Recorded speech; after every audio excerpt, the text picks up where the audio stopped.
Welcome to the channel, my mountain bike curious friends. Today we're going to take a look at my bike and some mods and hacks that I either invented or, well, borrowed it from someone.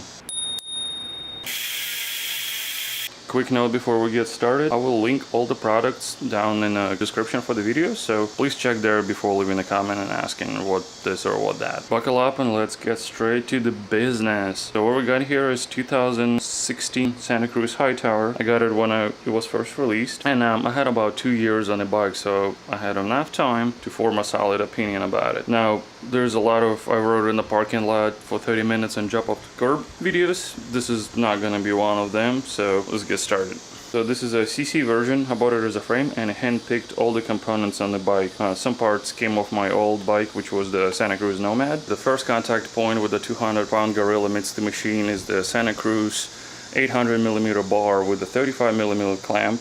The grips are Chromag XL.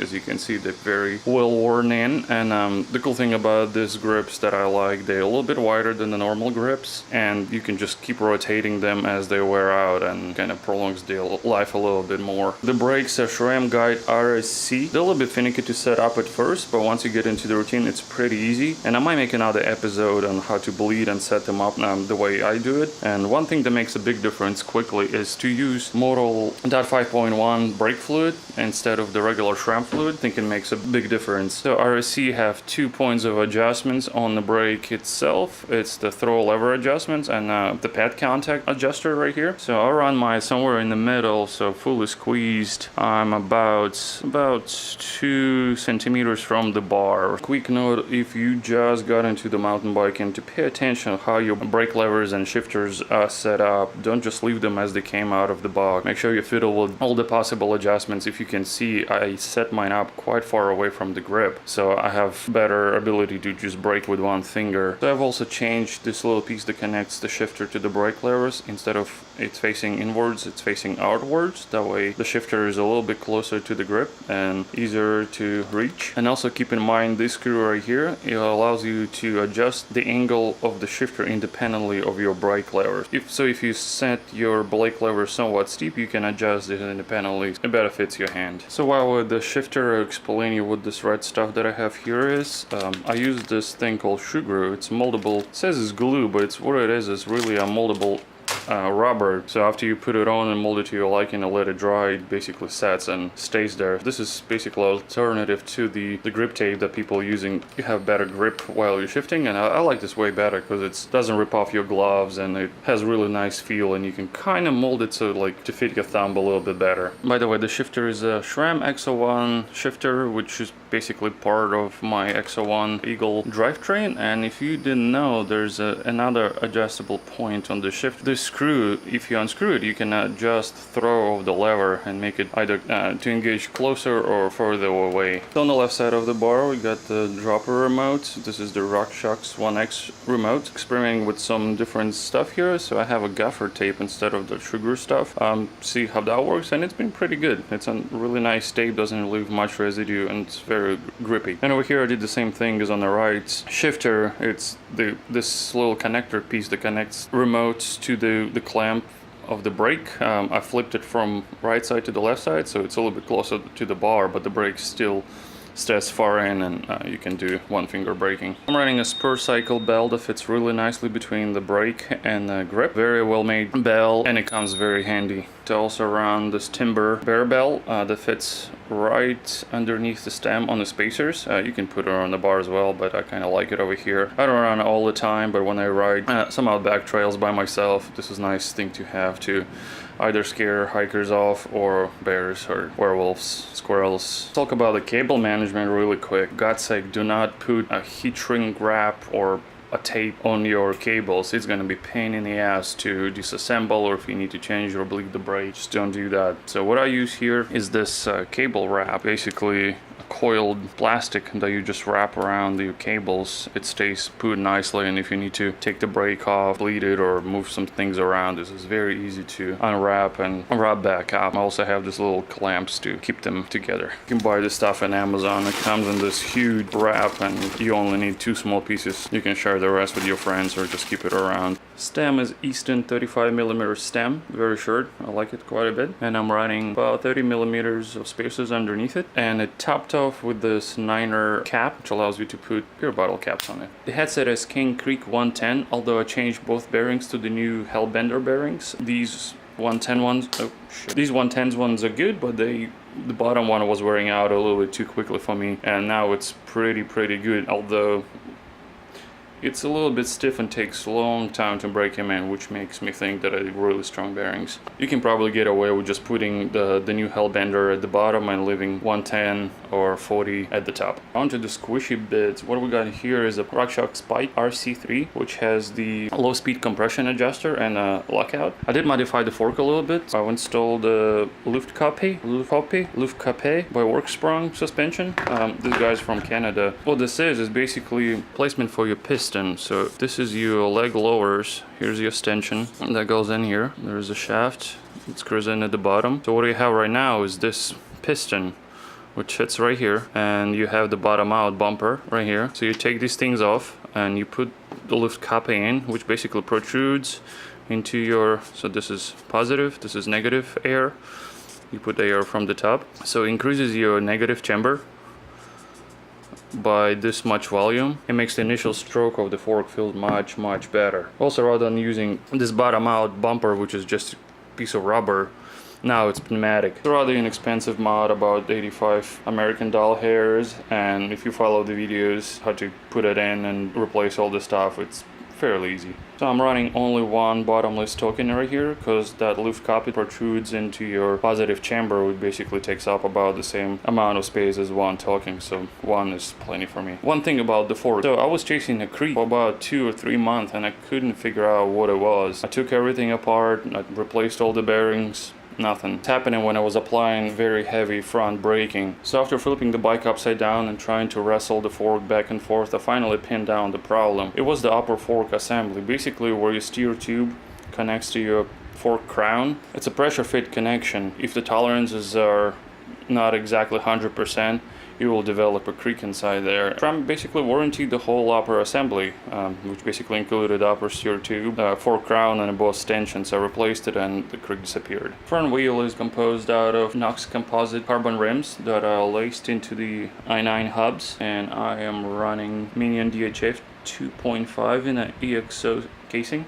I'm running 203mm rotors front and back. Also, most of new forks come with the torque caps. This one has one. Mud guard is just a standard marsh guard, and I drew a little bear on it. As far as frame protection goes, I don't know if you can see it, but this is basically this tape, pretty thick. It is called ICS Racer's tape. You can pick it up on eBay or many other places. Much cheaper to buy than the pre-packaged frame protection kits.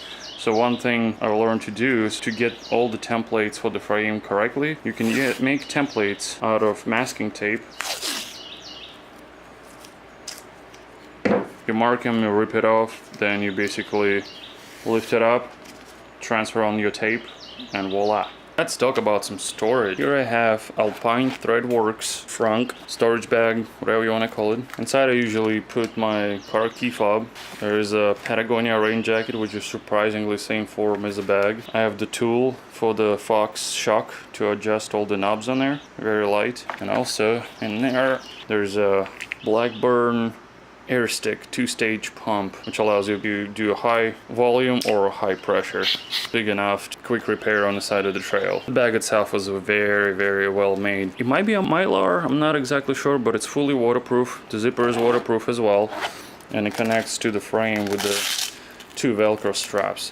This particular bag actually came from my Nomad, and it fits in a Hightower just fine. I think a couple folks somewhere in Calgary, Canada, that makes these. Then he doesn't have a big online store or anything like that, so you can hit him up through Instagram, tell him your bike model and size and whatnot, and he makes these custom by hand, which is really awesome. On top here, there's first backcountry research strap, which basically goes between the two back straps. It has 4 loops, 2 smaller ones and 2 larger ones.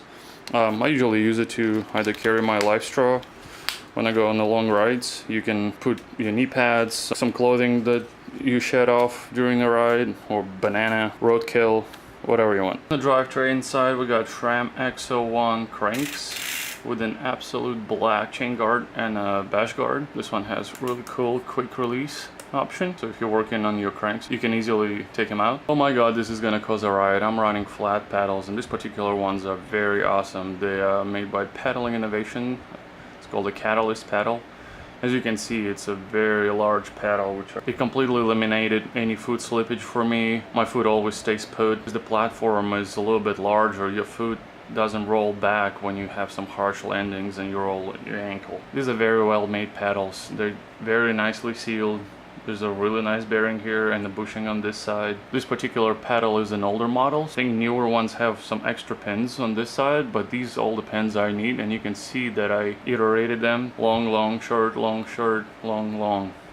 And the same goes on the other side. Very big advocate for these paddles, you gotta try them on. Here I have a custom made mud guard for the lower linkage. Tried a few different designs using old tube, some plastic, kind of like the front mesh guard, but I ended up using this Scotch electrical tape, which is a thicker, very sticky, almost moldable tape. And this thing has been holding on very nicely. There's no rubbing anywhere, and it decreases the amount of stuff that goes into the lower linkage when you get mud on the tire. So this little mod I got from some of the downhill riders.